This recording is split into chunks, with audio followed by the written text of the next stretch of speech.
Здраво, јас сум адвокат Весна Тренковска и денес би сакала да подборуваме малку во однос на правото на собственост и која е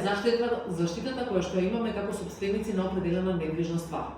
Доколку сме носители на право на собственост, на недвижност, која што е запишана на наше име во јавните книги, односно во Агенцијата за катастар на недвижности, и нашата собственост, односно нашата недвижност е вознемирена од некое трето лице, имаме право да си ја заштитиме собственоста, односно да го прекинеме вознемирувањето и доколку нашата ствар е и завземена од трето лице, да си го вратиме владението во онаа површина која што ни е одземена. Ова е така, бидејќи Законот за собственост и други стварни права вели дека оној кој што е собственик на определена ствар има право истата целосно да ја располага по свое видување, по своја волја и желба, да ја оттуѓува на начин како што тој смета, да ја подарува или продава, да ја заложува, да ја става под закуп и така натаму, се со цел да остварува некоја за себе своја корист или некое свое задоволство. Сега, оваа право на собственост е неограничено, односно можеме на било каков начин по наше видување да го употребуваме, се додека истото е во согласно со законските прописи и доколку не го попречуваме на некое трето лице.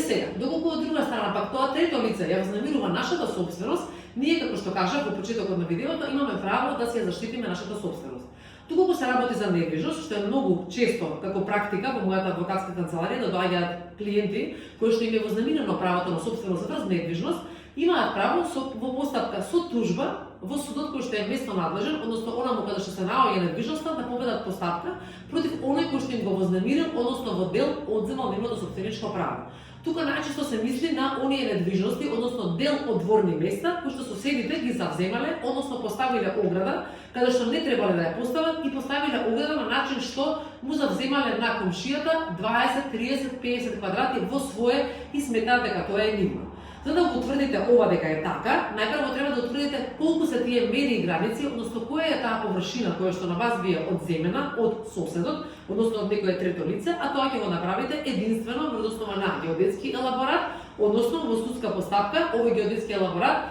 како вешт наод и мислење изработен од вешто лице геодет и со поднесувањето на тужбата се поднесува и овој геодетски елаборат. Во тужбата точно треба да се постави определено барање за тоа кој дел од парцелата сакате да ви биде вратен, односно кој е оној дел кој што ви е завземан, како што кажав, со точно определени мери и граници и точна површина. За да поведете ваква постапка, треба да докажете најпрво дека сте собственик на таа недвижност на која што барате поврат, како и втор услов е да докажете дека оној кој што е тужен во постапката е оној кој што ја врши фактичката власт врз стварта, односно кој што ви го вознемирил вашето право на собственост. Ваквото право за поврат, односно за заштита од вознемирување, не застарува и може во било кое време истото да го поведе оној кој што е собственик на недвижноста. Ви благодарам за видеото, односно за вашата гледаност и се надевам дека ви помогнав во делот на средување на вашите имотно-правни односи.